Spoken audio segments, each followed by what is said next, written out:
compete, né, aos sindicatos levantar um programa de combate ao desemprego. Isso aqui é uma questão chave. A política dos sindicatos em relação ao desemprego tem sido uma política totalmente burguesa, que é o seguinte: vamos ter uma política de Estado que desenvolva o país e crie empregos. Mas isso daí é uma ficção. Primeiro, porque o capitalismo está numa bancarrota total.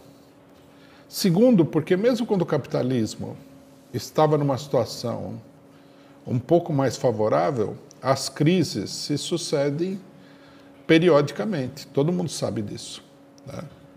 E, portanto, você não pode sustentar uma política de desenvolvimento. Terceiro, os governos burgueses, eles não são favoráveis a nenhuma política de desenvolvimento, como se chama, né?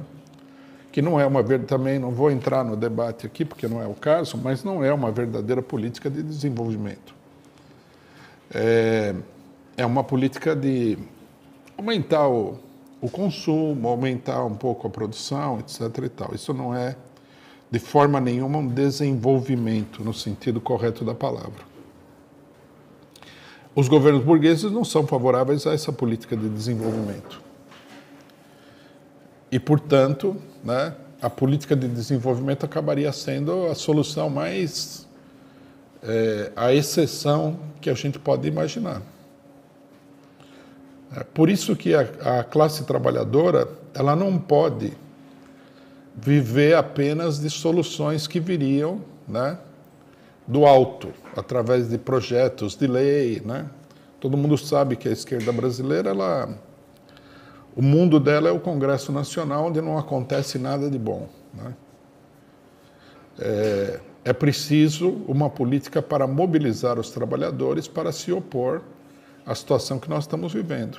É urgente, né, realizar uma campanha pelas 35 horas semanais, sem redução dos salários,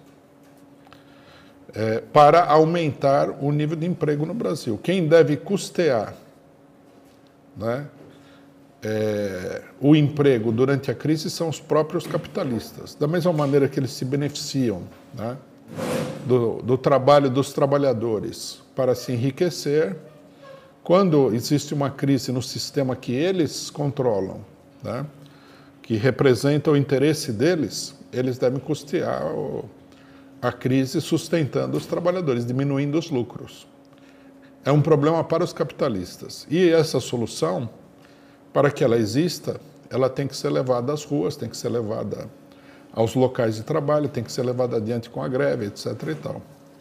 Nós temos consciência de que nós estamos numa etapa em que as coisas se movem no sentido totalmente oposto a essa solução, né?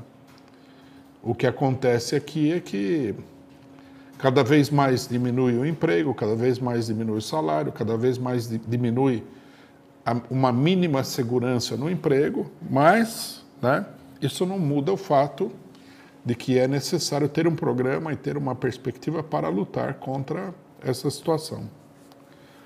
Um segundo aspecto do problema é que a luta contra a tentativa de reprimir os moradores de rua é uma luta também contra o fascismo. E aqui é um fascismo geral, né? Esse fascismo não é especificamente bolsonarista. Se a gente for ver o pessoal que está reivindicando isso, né, nós vamos encontrar aí muita gente de classe média que é simplesmente da direita, dita não fascista, mas de fato igualmente fascista, como a gente vê nesse caso, né? É uma solução fascista para o problema social. É a mesma coisa, né, que a classe média, de um modo geral, conservadora e de extrema-direita pede, que é para acabar com a criminalidade, né, eliminando a população pobre. Então, aqui, para acabar com a crescente miséria provocada pela crise capitalista e pelas políticas governamentais, o que você teria que fazer é acabar com os miseráveis. Tirar, pelo menos, se não acabar, colocar os miseráveis num gueto, como os nazistas faziam em vários países, aí na Polônia, etc. Então, eu queria começar com esse ponto, que eu acho que é um ponto importante. É preciso, inclusive, né, é uma tarefa da esquerda, organizar essa população que está na rua para resistir a esse ataque, né?